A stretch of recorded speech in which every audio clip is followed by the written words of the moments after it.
do some problems from chapter 16. So draw some vector fields here. Now, if this was an exam problem, I probably would be telling you where to draw the vectors for a vector field. For this one, I'll just draw a handful here. So number one, f is x comma y. So for example, f of 1, 0 is 1, 0. F of 1, 1 is 1, 1.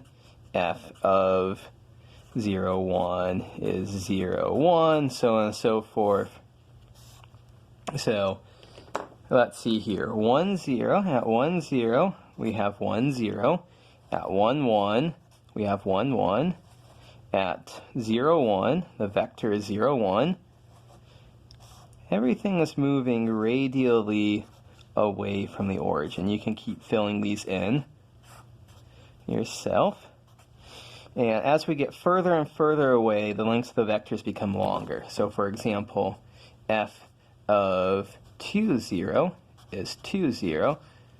So the vector I draw at 2, 0 should be twice as long as the vector I draw at 1, 0. So on and so forth. Part B, minus yx.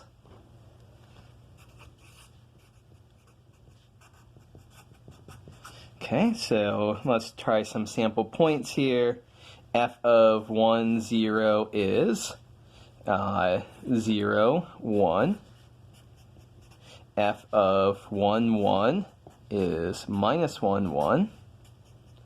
F of 0, 1 is going to be minus 1, 0. Let's draw some points at this point. So at 1, 0, at the point 1, 0, we draw the vector 0, 1. At the point 1, 1, right here, we draw the vector minus 1, 1. At the point 0, 1, we draw the vector minus 1, 0. If we were to keep doing this, let's fill in a couple more. F of minus 1, 1. That would be minus 1, minus 1. So this is the kind of picture that we're going to get here. A kind of spiraling picture. I think there was one more we were asked for. X squared and 2y.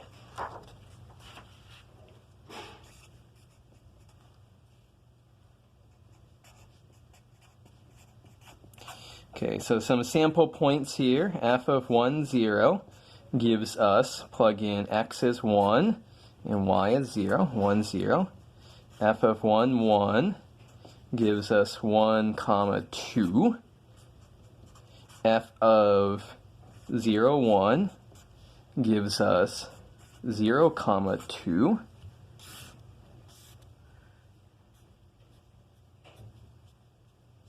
I'm going to try to make this a little bit neater here so that we can get the distances right. So at 1, 0, we draw 1, 0.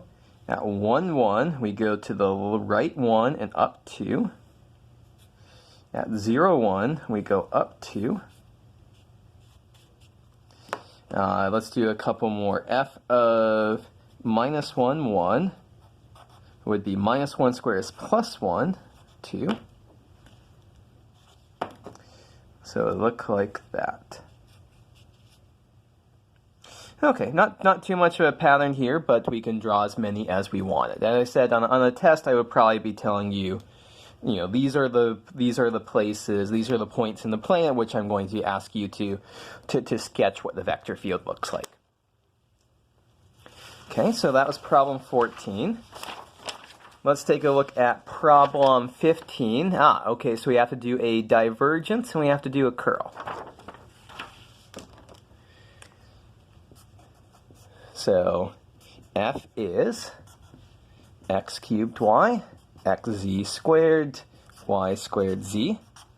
So first off, the divergence of f.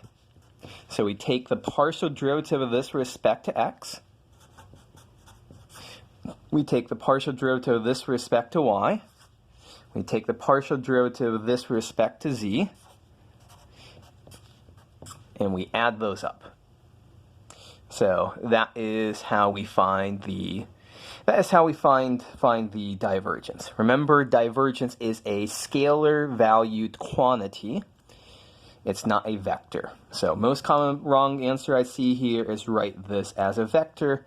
Don't make that mistake. Now for the curl of f, we can find it as the determinant as cross product, which is a determinant of a 3 by 3 matrix. So here we write d by dx, d by dy, d by dz, and x cubed y, xz squared, and y squared z.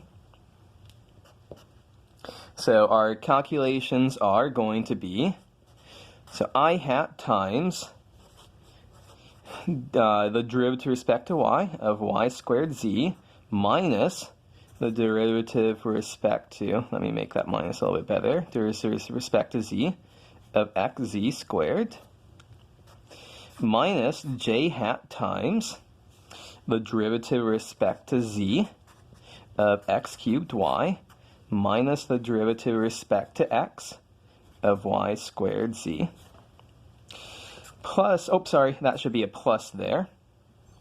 I'll comment on it in just 1 second why I'm doing that. The k hat would be the derivative with respect to x of xz squared minus the derivative with respect to y of x cubed y.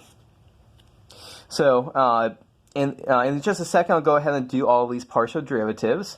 I encourage you to practice this, and the important thing is just to make sure that you get all of the directions here.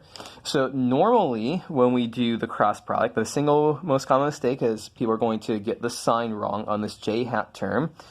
So normally when people do this calculation, it would be the derivative with respect to x of y squared z minus the derivative with respect to z of x cubed y. So in the opposite order here, but with a minus sign out in front. So the way I do it, I put a plus sign out and I flip it to be like that. This is something you just kind of have to figure out for yourself. Whatever works, and that works great for you, and that's great. But I do encourage you to practice these calculations yourself so you don't get off by any signs and stuff like that. And note that in this middle row, we just leave here d by dx, d by dy, d by dz. We don't actually fill in partial derivatives there. So now let's see, what do we actually have here? The y derivative of this is 2yz. The z derivative of this is 2xz. So 2yz minus 2xz. The j hat term here, the z derivative of this is 0. And the x derivative of this is 0. And then for the k hat term, we have the x derivative of this is z squared. And the y derivative of this is x cubed. So there is our curl. Of course, if we wanted to, maybe it's a good idea to just replace the 0 minus 0 with a single 0.